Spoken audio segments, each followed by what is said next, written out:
Bonjour à tous et bienvenue au Combo. Max, comment vas-tu? Oh, ça va tellement bien, Gonzo. Quelle semaine!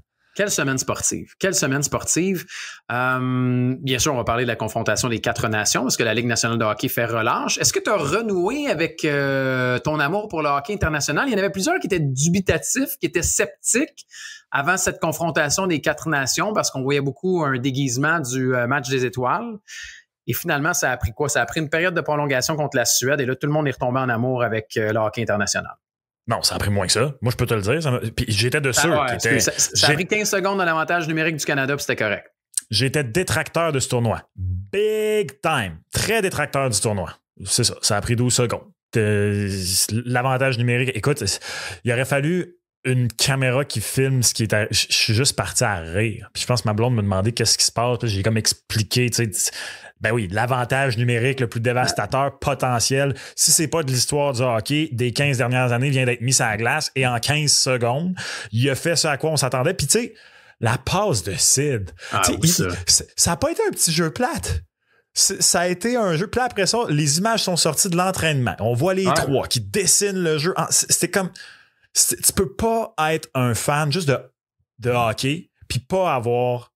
Si t'as pas fait comme moi, juste ri à ça, t'es Stéphane Gonzalez, t'es le Grinch, en fait. Non. L'expression que tu cherches, c'est mort en dedans, Max. Mais non, je suis pas le Grinch, puis non, je suis pas mort en dedans. Puis moi, j'avais des doutes. Peut-être pas aussi prononcés que les tiens. Mais tu sais, on regardait ça un peu de haut, la confrontation des 4 nations, parce que c'était 4. Puis parce que je pense que ça remplace le match des étoiles, puis c'est pas une vraie compétition avec l'IHF, puis c'est pas fédéré, c'est pas les Jeux olympiques. Non, mais reste puis c'est 4 équipes, c'est surtout ça. Moi, je veux dire, pas de Russes, pas de Tchéquie, même pas une équipe qui vient foutre la chenoute comme la Suisse. Puis moi, l'issue continue. Tu sais, si les Américains vont gagner, je vais être comme, c'est pas grave, on remet ça aux Olympiques dans un an, puis les vrais bragging rights seront pas là. Mais ça reste que, tu sais, même au-delà de l'avantage numérique, moi, pour la première fois que McJesus est embarqué à 5 contre 5 puis que je l'ai vu partir pas en 5e vitesse, en 8e vitesse, j'ai fait comme, oh, dans ma face, man, les entre gars. Les jambes, en se les passant entre les jambes. Puis même, tu sais, on peut amener ça. Je veux dire, là, tout le monde a joué au moins un match là, au moment où de l'enregistrement. Puis hier, j'étais au match États-Unis-Finlande. Ben oui, j'ai vu ça. Ça a été tranquille là, pour le début de match parce que, bon, la Finlande a pris les devants et tout le reste. Mais, tu sais, les Américains, là, ils ont une mission, puis c'est de faire mal.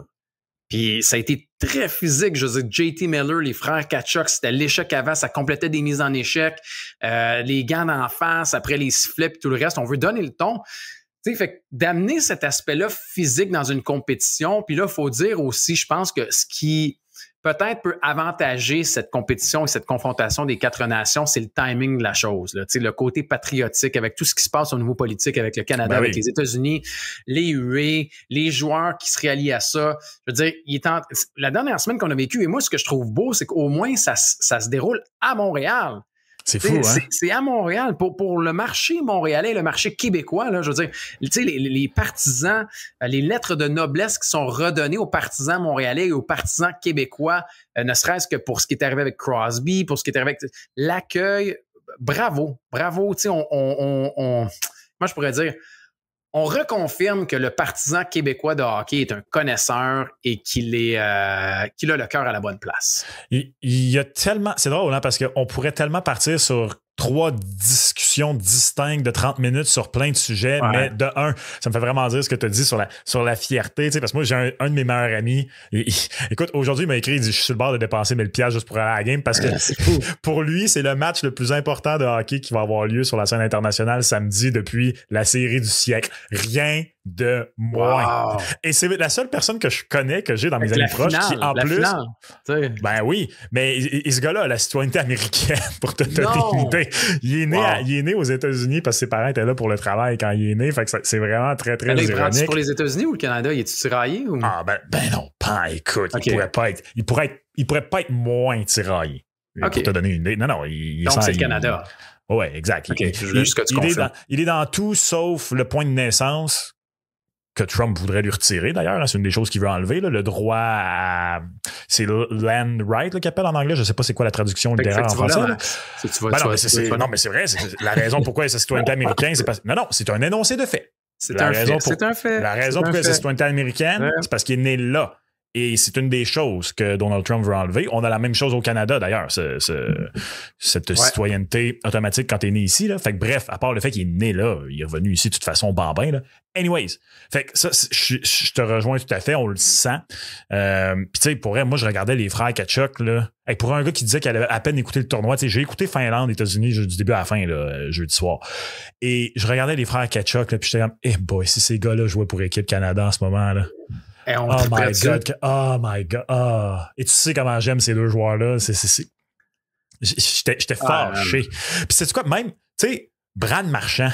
T'as-tu vu la clip dans le vestiaire après le match qu'ils ont mis sur les réseaux sociaux? Oui, il est là, genre, je suis votre plus grand fan à vous. Puis là, après ça, il niaise ici, il dit, hey, 87, la petite passe risquée. Puis là, j'étais comme, là, je suis crampé. Je suis sur mon sel, je suis crampé. Puis là, tu sais, j'ai comme l'impression, tu sais, des caméras cachées, là. Je suis comme, wow, faut pas qu'on me prenne à rire. Faut pas qu'on me prenne à rire de Brad Marchand. Puis là, écoute, on s'entend sur une chose? Sidney Crosby, c'est mercredi soir que ça a été confirmé qu'il s'en vient à Montréal. Il ne peut pas s'en venir à Montréal. J'en ai parlé cette semaine. Là.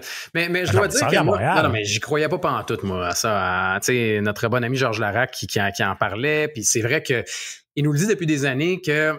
Puis on ne peut pas révéler l'identité du joueur, là, mais il y a un joueur qui a déjà eu cette discussion avec Sidney Crosby. Et Sidney Crosby lui aurait dit, là, puis je parle au conditionnel, que lui, s'il avait la possibilité de terminer sa carrière avec le Canadien de Montréal, c'est quelque chose qui l'intéresserait. Fait que c'est pas béton, mais on le sait, puis avec Crosby, ce qu'il a dit, ça venait confirmer ça. Je veux dire, son père a été repêché par le Canadien de Montréal.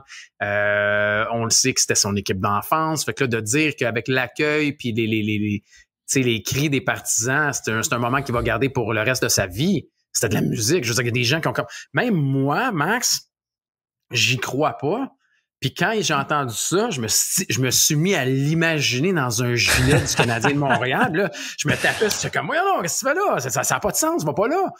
Puis je me suis mis à imaginer. Puis là, tu te mets à faire du chemin. Puis là, tu te dis, et s'il venait, puis que c'était lui, mettons, le mentor pour Demidov, pour Suzuki, pour Slav, t'imagines-tu pour la culture, pour la reconstruction du Canadien de Montréal?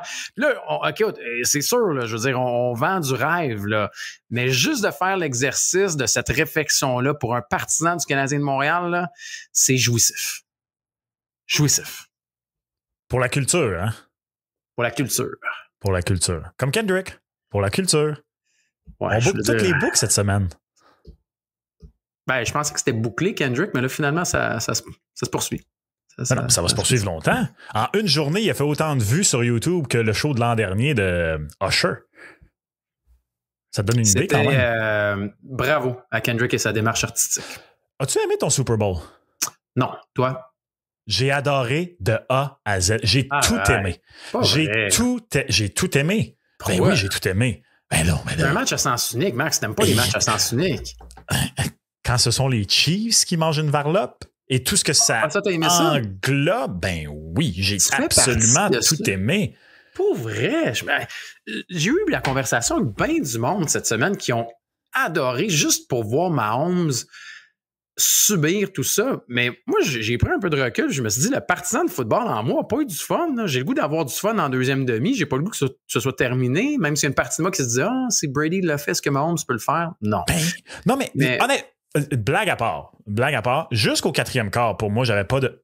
Pas juste parce que Brady le fait, parce que Mahomes... J'ai vu la statistique la semaine dernière en plus, mais de mémoire, lorsqu'il tire de l'arrière, avant le Super Bowl, lorsqu'il tire de l'arrière par 10 points ou plus en deuxième demi, avant, il joue pour 500. C'est plus que ça, je pense. Même ils l'ont mis. Je me rappelle d'avoir vu la stat passer au Super Bowl. Ou c'était peut-être la stats après une première demi où il tire derrière par tant de points, mais c'était une fiche comme 16-6, je pense. C'est fou. Pas de sens. Puis moi, comme tu le sais, je recevais des amis, donc dimanche soir, puis je le disais, plusieurs étaient comme, c'est fini? C'est fini? Oui, mais non. Mais non, tu sais. Fait que là, rendu au 4e quart, que là, j'y croyais plus, là, puis mais... Tu sais, moi, quand je jouais à un très, très bon niveau, j'étais joueur défensif, fait que j'ai adoré la performance défensive des Eagles. Et surtout, Gonzo, les cheese sticks maison que j'ai fait, fureur. 10 sur 10. J'étais fier de moi. C'est rare, je suis fier de moi dans la vie. J'ai mangé mon premier cheese stick, puis J'ai vécu une émotion. En fait, ce qui m'a fait vivre le plus d'émotions dans le Super Bowl, c'était mes propres cheese sticks maison. Fait que la game était plate. Mais j'ai hâte d'y goûter. J'espère que je pourrai y goûter un jour. Là, si t'en as fait et que c'est une réussite. Ah oui, ce sera à refaire. Je t'inviterai. Okay. Ça va me faire plaisir. Parfait. Ça va me faire plaisir. Je veux goûter à ces... Moi, tu sais que Et complément d'information, c'était une crème sûre ou une sauce marinara? Une marinara. Et là, malheureusement, là, je ne sais pas ce qui s'est passé au dernier épisode, mais il y a eu raz-de-marée d'amateurs de sauce ranch qui se sont levés. Damn right. J'en reviens pas. Et d'ailleurs, en préparant l'émission, sais-tu qu'est-ce qui m'est arrivé? Let's go. Fist bump. Yes, à moi? Ranch. OK, non, mais aux auditeurs. C'est ceux qui regardent et qui écoutent puis qui sont team sauce ranch. Je t'ai mêlé. Tu sais, vous connaissez ça. Mais là, avec tout ça, j'avais tellement hâte de te narguer et je ne peux même pas le faire. Parce que dans le dernier épisode, tôt dans l'épisode, on a fait le pari 3 pizzas pour 1 sur Suède-États-Unis, juste si une de ces deux équipes-là gagne. Et à ce moment-là, je te dis, de toute façon, ce ne sera pas les seules pizzas en jeu de l'épisode. Oui, c'est vrai. Et j'ai complètement oublié lorsque tu as choisi. Toi, tu as fait exprès. Tu t'en es rendu compte, hein? Non, je suis sûr que tu t'en es rendu compte. Non, j'ai oublié de dire que je mettais une pizza là-dessus, moi, là, l'issue du match. Puis j'ai pas mis de pizza à l'enjeu. J'en reviens pas.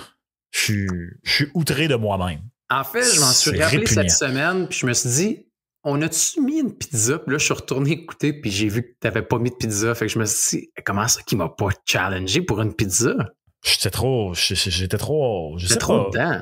Excité. Oui, c'est correct. C'était des mozzarella sticks, je pense. On va parler des cotes pour le prochain Super Bowl. Elles sont déjà sorties. Elles sont déjà sorties. Alors, on va en parler. Les Eagles de Philadelphie qui sont favoris pour gagner le prochain Super Bowl. C'est tout le temps ça. Mais il y a quelques petites surprises. Ouais, mais là, tu as fait un petit tease, mais on va en parler en fin d'émission. Je veux qu'on ressorte le tableau pour qu'on puisse aller voir les valeurs de certaines équipes. Avant leur travail. C'est difficile de le faire avant le travail, mais on le fera pareil. Max, on a parlé de la confrontation des 4 nations. Tout le monde est dedans. Là. Puis, c'est drôle, tu parlais du prix des billets, puis il y avait un de tes chums qui voulait payer 1000$. Il y a quelqu'un qui m'a appelé à la radio cette semaine puis qui me disait « J'amène mon fils ». Je pense que c'est Rick, son nom de mémoire. Et il dit, j'amène mon fils samedi, Canada-États-Unis. Je lui ai posé la question, est-ce que tu vas aller dans le sud une semaine ou aller voir le match? Et il a choisi le match. Ça a coûté le prix d'un voyage dans le sud pour une semaine. Tout inclus. Je suis allé voir pour le fun. Quand mon chum me dit, je songe déposer un cas, comme on dit. Dans le pit, c'est 800$. Dans le pit. Et là, moi, j'avais mis la fonction pour 2 billets. Fait que là, je me suis dit dans le pit, OK, comme 400, 800 total. Non. 800 chaque. 800 chaque. Ouais, c'est plein. Puis, tu sais, c'est pas juste des Québécois. Il y a beaucoup de touristes également. Tu sais, hier, je te disais que j'étais au match. On était dans la section des familles américaines. Donc, on était assis avec toutes les familles des joueurs des États-Unis. Wow. Ouais, des joueurs. D'ailleurs. Est-ce que Keith était là? Oui, Keith était à côté. Avec Keith était là, la sœur des Kachuk également qui était là. Les parents Brock Nelson étaient assis juste devant nous. Et également, je dois le dire parce que ça m'a comme un peu traumatisé, puis j'en ai parlé, mais je veux te le dire quand même, je veux le dire à ceux qui sont à l'écoute. Toutes les femmes des joueurs, des Américains, ont des manteaux avec leur chum écrit dans le dos, leur nom, leur numéro et tout le reste. Ouais. Je trouve ça intense un petit peu.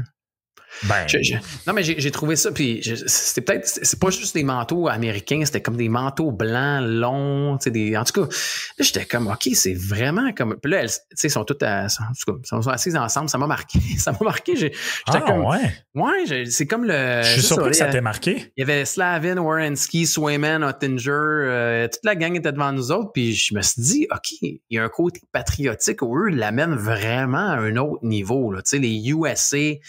Tout le monde, le gratin du hockey américain était dans la même section. J'ai trouvé qu'on consommait peut-être le hockey d'une manière différente. C'est peut-être moi là, qui extrapole et qui va trop loin. Là, mais c'est très varsity, c'est très high school cette affaire-là. La cheerleader blonde du corps arrière qui porte le manteau et tout ça. On voit pas ça ici.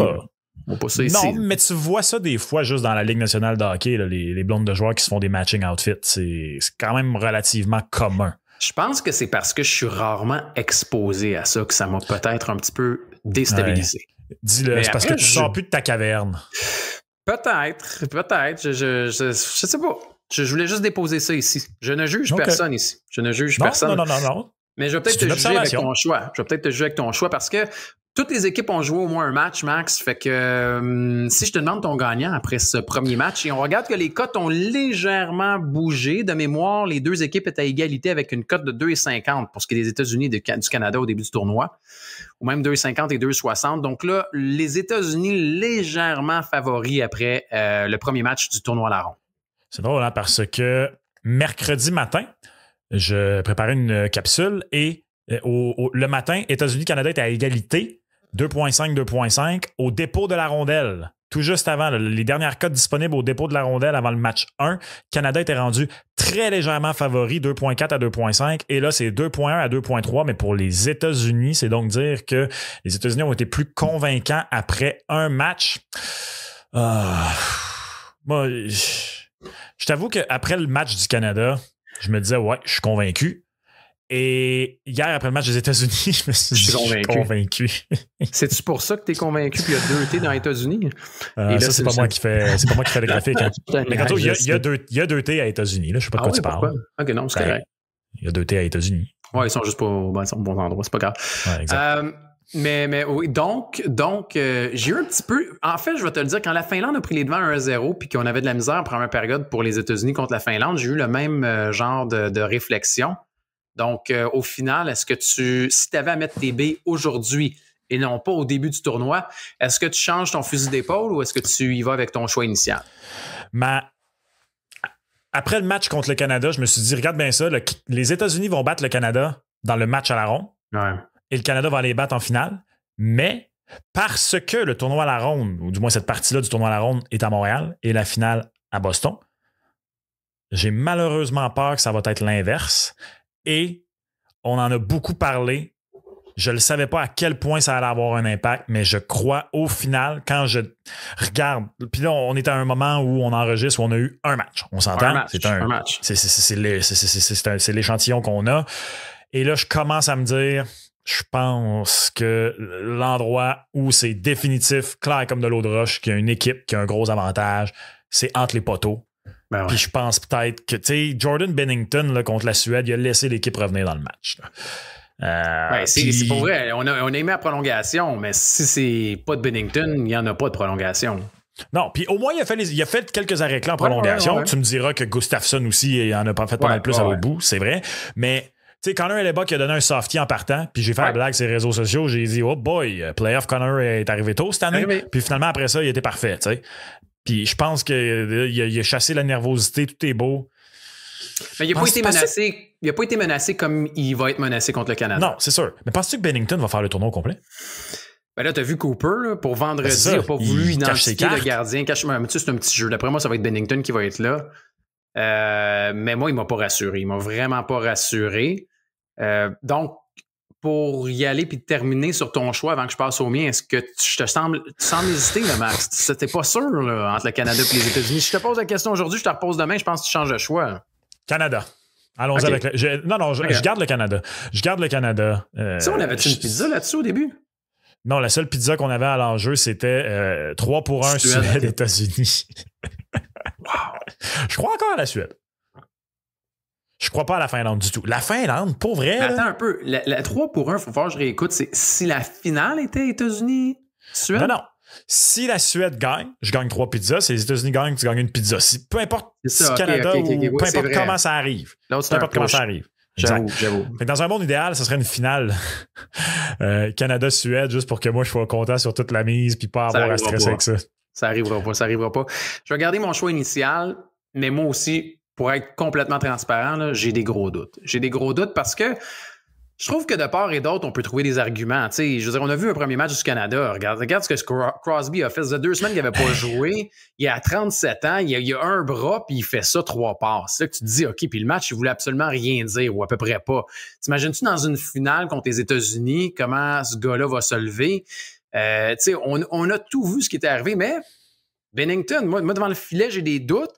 Là, on a vu qu'aujourd'hui, McCarr était absent parce qu'il est malade. Là, ça va être correct, il va sûrement jouer aussi.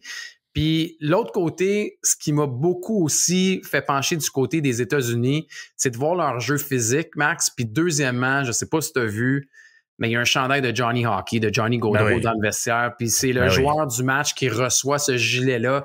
Ça, pour vrai, pour des joueurs qui l'ont côtoyé, qui ont joué avec lui par le passé, de le gagner pour Johnny Hockey, ça voudrait dire beaucoup, je pense, pour bien des gars dans ce vestiaire-là. Fait que quand tu trouves une source d'inspiration aussi, le paternel qui était là cette semaine aussi, tu sais, la finale, elle va être à Boston. Boston, Johnny Gaudreau, tout le reste. En tout cas, il y a beaucoup de liens à faire. Ouais. Je vais rester avec mon choix des Américains, mais je pense que pour le partisan de hockey, là, c'est un win-win. Tout le monde capote sur le hockey qui va jouer, puis on a tous hâte au match de samedi, puis on veut tous un deuxième match entre les deux équipes jeudi prochain pour la finale. Mais c'est quoi? Moi, je trouve que on est à une étape de la carrière de Sidney Crosby où on dirait qu'il est sous-estimé. Ouais. Parce que, pour exemple, pour les jeunes fans, mettons, je sais pas, moi, je vais dire 20 ans et moins, là, qui voient qui grandissent dans une ligue nationale de hockey où il y a un retour à des scores plus élevés, ils vont peut-être pas comprendre ce que Crosby et Ovechkin faisaient à leur époque, à quel point c'était impressionnant. Et donc, Sidney Crosby est quasiment rendu un peu sous-estimé. Et c'est comme si dans ce match-là, il est arrivé, puis comme tu dis en plus, à un bras, puis qu'il a fait comme « Hey, tiens ma bière. I'm still him. » Ouais. C'est à peine s'il a pas fait un LeBron James puis il s'est pas mis une couronne sur la tête. Puis honnêtement, ça aurait même pas été arrogant qu'il le fasse. Ce gars-là est phénoménal. Je pense que si Gary Bettman peut ne pas merder, parce que malgré l'annonce de la Coupe du Monde 2028 cette semaine, je sais pas si tu as lu le texte de Martin Leclerc, comme quoi finalement l'entente de principe pour les Olympiques est peut-être moins coulée dans le béton qu'on le pensait.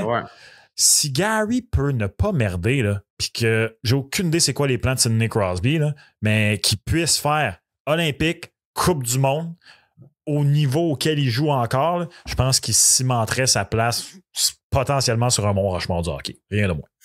Ça, c'est un bon débat. C'est un très bon débat qu'on pourrait avoir éventuellement, mais ouais, le Mont Rushmore et même en route vers la date limite, peut-être qu'on vous parlera de Sidney Crosby éventuellement.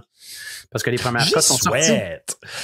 Non, mais là, il est exposé à ça. Il joue avec McKinnon, il joue dans un autre marché de hockey. Est-ce que ça va lui... je sais pas, ça va lui donner des idées? Peut-être. Ben, je dis ça parce que les premières cotes pour la date limite des transactions sont sorties. D'ailleurs, on va parler de certains joueurs du Canadien de Montréal dans les prochaines minutes.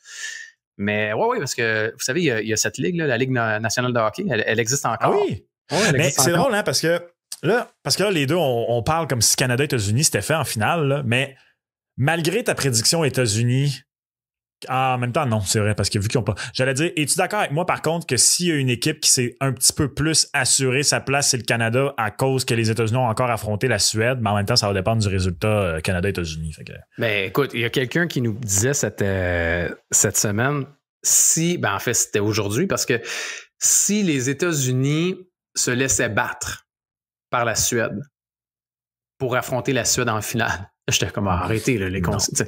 Non, mais tu comprends, parce que si le Canada perd contre les États-Unis. Mais le Canada va gagner de toute façon. Il va être transporté par la foule. Non, mais si le Canada perdait contre les États-Unis samedi soir. Ça n'arrivera pas. Et que la Suède gagnait à la réglementaire contre les États-Unis, il y aurait cette possibilité, mais non. Mais d'ailleurs, tu dis que ça n'arrivera pas. Donc, allons-y pour le match de samedi. On a parlé du gagnant de la compétition.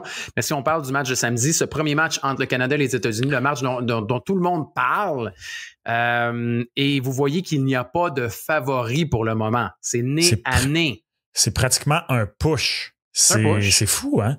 Fait que là, tu me dis que toi, que tu prends les États-Unis parce que tu vas prendre le Canada pour la fin. C'est ça la logique? Parce qu'ils ne battront pas? Non, je continue. Le Canada va être transporté par la foule dans ce match-là. Okay, je pense vraiment que... Oui, je prends le Canada. Je prends le Canada, mais surtout, c'est quoi? Je prends surtout le plus de 6,5. Au moment où on se parle, le seul gardien qui a un taux d'efficacité supérieur à 900 dans ce tournoi-là, c'est Connor Hellebuyck.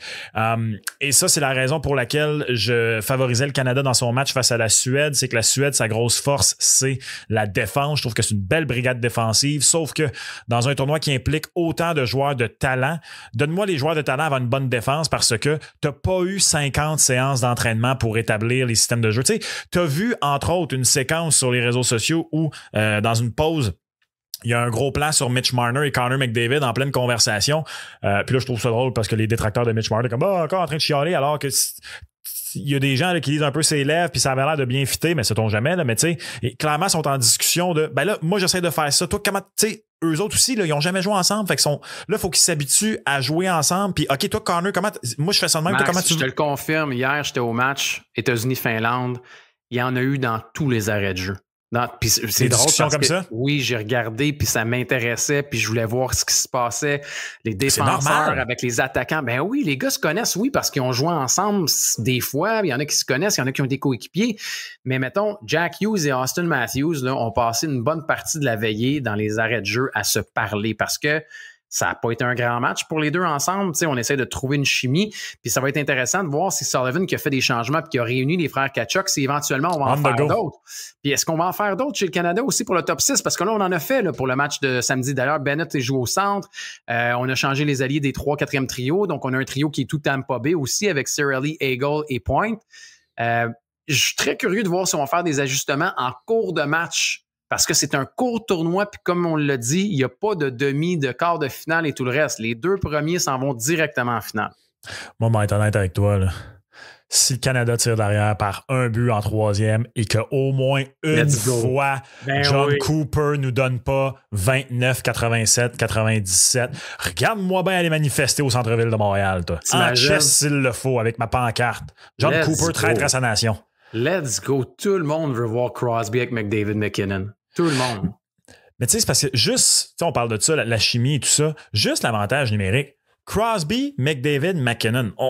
C'est 3 gars dont le rôle principal sur son avantage numérique respectif est de distribuer la rondelle. Et là, puis je pense, en plus de McCarr, en plus de Sam Reinhart. Et Félix le disait pendant le broadcast, puis il disait, Sidney Crosby nous a avoué ce matin qu'il a eu à rappeler aux gars, là, il faut que quelqu'un tire. Hein? Comme il y en a un dans nous qu'il faut qu'il tire. Tu sais, clairement, puis on s'en était déjà parlé. Ouais. Je pense qu'il y a 2 semaines, j'avais dit, moi, je cible McKinnon pour le meilleur buteur parce que je trouve que dans les 3, c'est le candidat à être celui qui va sniper peut-être un peu plus. Puis ce qui est arrivé dans le premier match. En prolongation, je veux dire, il y a eu des 2 contre 1, tout le reste, c'était lui qui tirait tout le temps. Je le sais qu'on en a déjà parlé, mais je veux juste... La prolongation en particulier, là. Man, c'était malade. J'ai mal pour la glace quand Nathan McKinnon patine. J'ai mal. Qu'est-ce qu'il a fait, la glace? Non, ce gars-là est en mission. Il veut l'achever. Je serais curieux de voir une fissure dans la glace après que McKinnon soit passé dedans. Ça doit être fou. Il doit laisser des marques, là. En entraînement, on appelle ça des high knees, là. Quand tu fais des high knees, je suis sûr qu'il y a certains high knees qui ont moins d'impact au sol que les coups de patin de Nathan McKinnon. C'est pour ça que c'est un de mes joueurs préférés. Tu le sais. C'est fou. Puis, tu sais, il y a beaucoup de gens qui disent que c'est la première période. La première période a été la période de hockey qui se jouait au niveau le plus rapide que j'ai vu de ma vie. Ça coûte. C'était cœur, hein? C'était magnifique. Max, je vais avec les États-Unis en fin de semaine. Je vais avec les États-Unis. Cringe. Connor Lebock, là, McCarr qui est malade aussi, puis... Maudit cringe. Non. C'est pas une affaire de Grinch, c'est une affaire que... C'est une affaire de Grinch. Les États-Unis sont très physiques également. Je trouve qu'on a appliqué un échec avant, des récupérations de rondelles également. Je trouve qu'on est petit du côté des ailes chez le Canada. C'est pas l'équipe qui va remporter plus de batailles, puis je sais pas. J'ai d'avoir laissé Sam Bennett de côté, là, ça, je m'excuse. Là. Non, c'était pas une bonne affaire. Puis c'est correct de gagner le match, mais t'as joué avec le feu. Sam Bennett doit jouer. C'est ce qui t'amène. S'il y a une chose qui me réconforte, c'est qu'il va manger les bandes samedi, j'en suis convaincu. S'il y en a un qui va aller, qui va être game d'aller s'en foutre puis de se passer le gain avec les Tkachuk, c'est lui. Ouais, puis il y a des défenseurs qui doivent stepper in aussi là, au niveau physique, puis ils vont le faire, ça va être correct. Mais j'y vais en raison de... Moi, Binnington, il m'a pas beaucoup... il m'a pas vraiment... non, il m'a pas convaincu, puis le pari des 6 plus 6.5, j'embarque avec toi, puis j'en déposerai à 2 peut-être. Brady Tkachuk qui a dit que c'était le match le plus important de sa carrière et tout le reste. Il est à Montréal, il joue tout le temps hot contre le Canadien à Montréal, il aime ça. Je prendrai 1 point pour Tkachuk. Puis sinon, vu que McDavid va être à 2 points, puis il veut comme s'inviter au party, je le prendrais pas pour 2 points, mais je le prendrais pour une passe. Fait qu'au moins, tu cibles la passe. Je suis sûr qu'il va en avoir au moins une. Puis j'irai avec ces 2 paris de joueurs également. OK. C'est drôle, hein, parce que Brady Tkachuk, c'est sûr que c'est le match le plus important de sa vie. Il n'a jamais joué en série. Je sais. Il l'a dit quand même. Il l'a quand même dit. J'essaie de jouer dans la tête. Là. Je peux pas croire.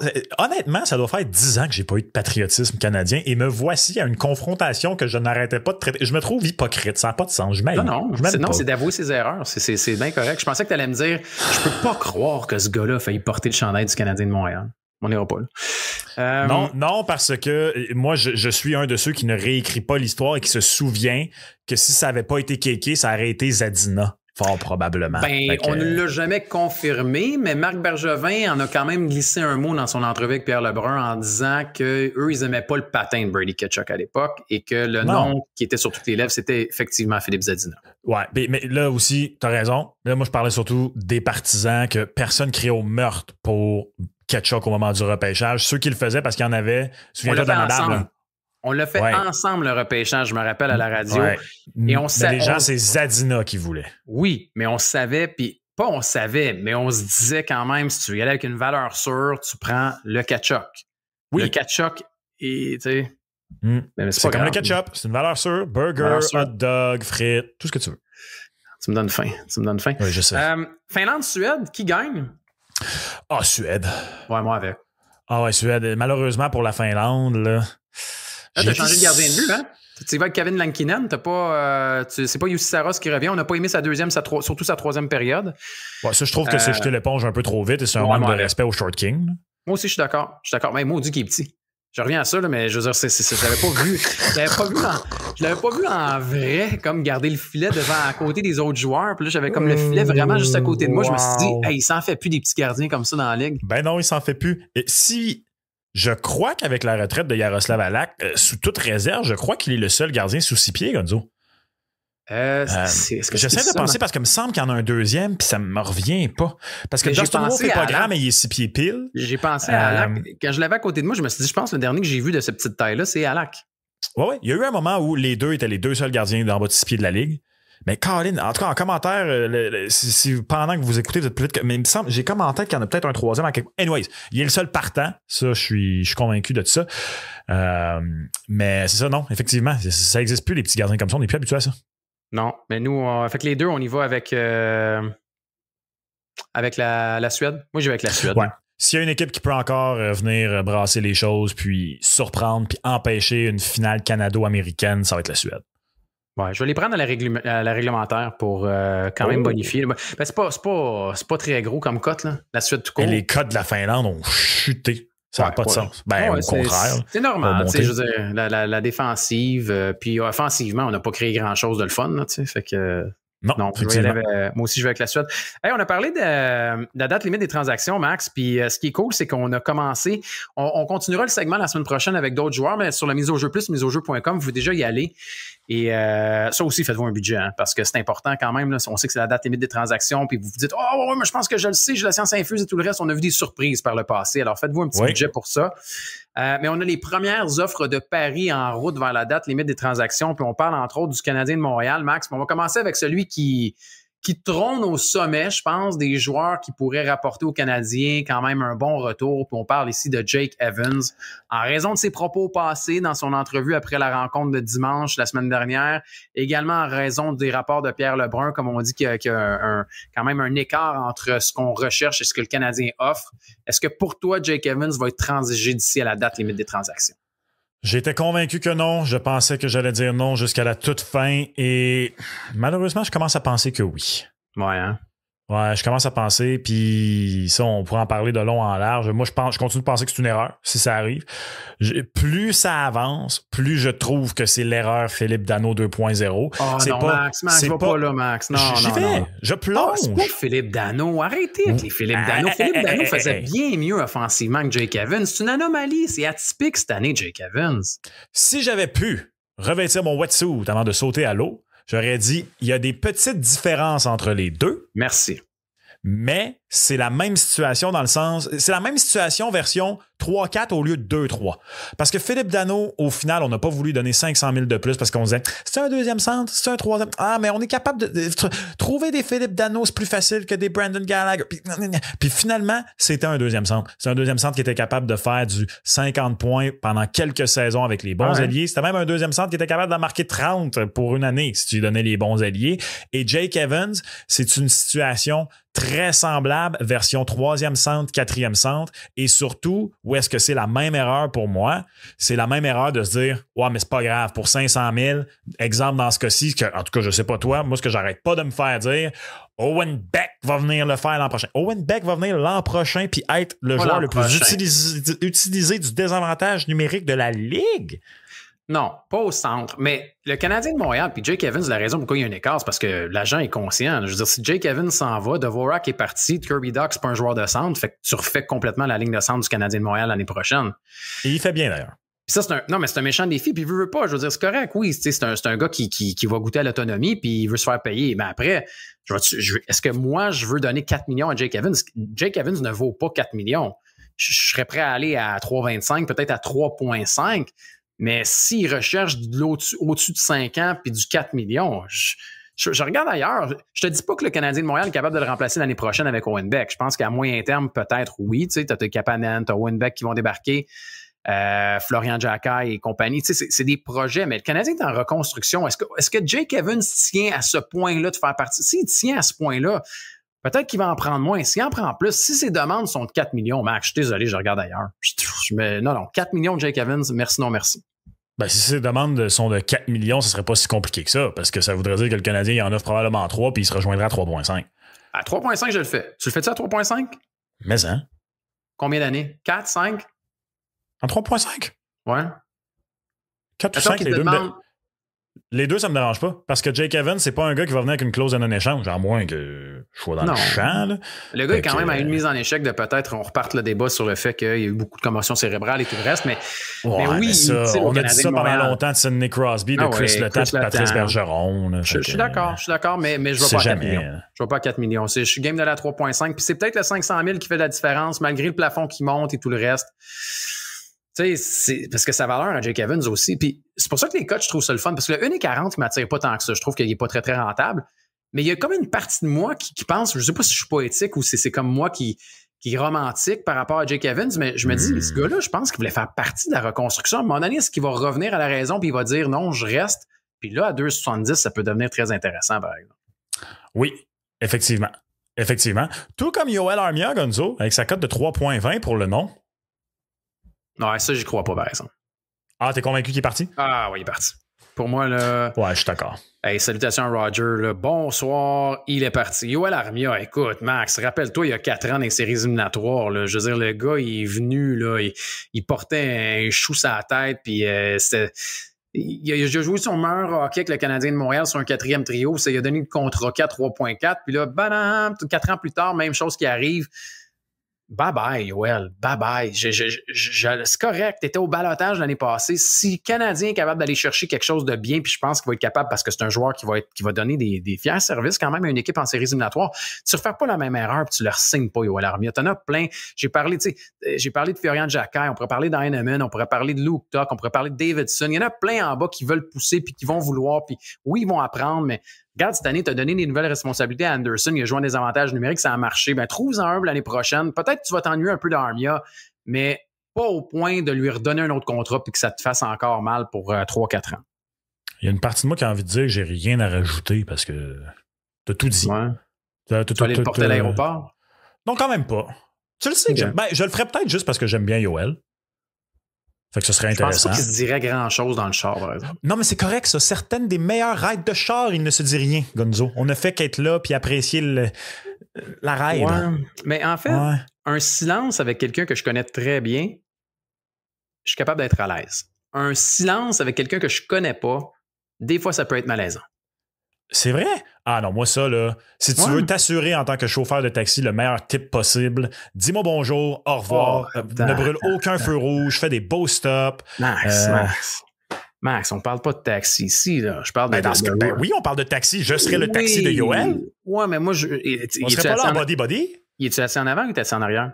Ben non, il est assis en arrière. Dans mon scénario, ben oui, il est assis en arrière, j'ai pris sa valise. Non, mais je pensais que tu étais body, puis il était assis en avant avec toi, là. Non, pas du tout. Je conduis son véhicule de luxe, puis peu importe, puis je m'en vais un beau VUS électrique, puis je m'en vais le mener. OK, là, je te rejoins. S'il était assis en avant, par exemple, quand tu es assis en avant, il y a comme un code social qu'il faut que tu converses avec la personne. Oui, hein. Si on avait eu le temps, là, j'aurais pu te compter ce que je faisais dans le temps que je prenais des lifts Amigo Express vers Sherbrooke. Ça, là... Oh mon Dieu. Ah, ça, j'aimais ça. T'es fort. Hey, ça, j'aimais assez ça. Pour quelqu'un antipathique et antisocial comme toi, là, ça devait être quelque chose. C'est ce que j'ai fait une fois. On était 4 dans l'auto. C'était en période électorale au Québec, il y a peut-être 10 ans. Je pense que c'est la première fois que François Legault avait été élu. Puis là, à un moment donné, je fais juste dire comme ça. Puis, vous choisissez pour qui vous allez voter. Oh mon Dieu. Pour vrai, t'es allé là.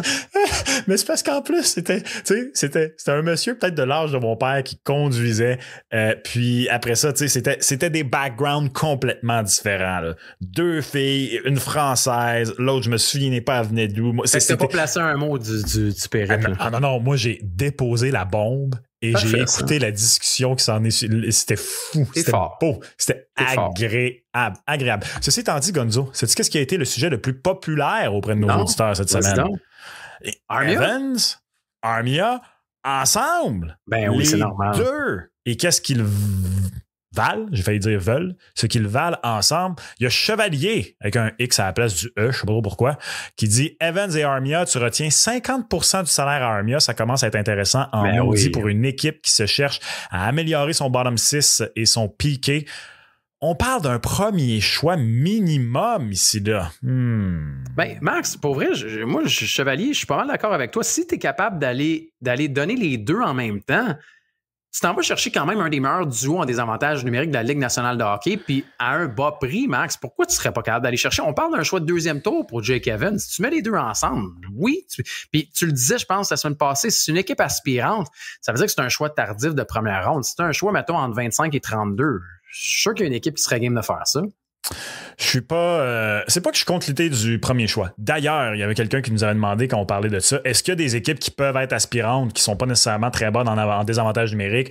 T'as le Wild qui est 29e. Je veux dire, c'est pas le plus haut des aspirants, mais c'est une équipe qui peut potentiellement être acheteuse. T'as les Oilers qui sont 23e. T'as les Golden Knights de Vegas qui sont 21e. Même les Sénateurs qui sont maintenant en série sont 20e. Pas en train de dire que les Sénateurs vont être les plus gros acheteurs. Quoique, moi, j'aimerais bien ça voir les Sénateurs faire un petit achat à la date limite. Juste pour peut-être aller. Je pense. Juste peut-être si jamais il y a un petit premier tour Leafs Ottawa, là, ça serait-tu le fun de voir les Sens gagner? J'ai hâte de voir ça.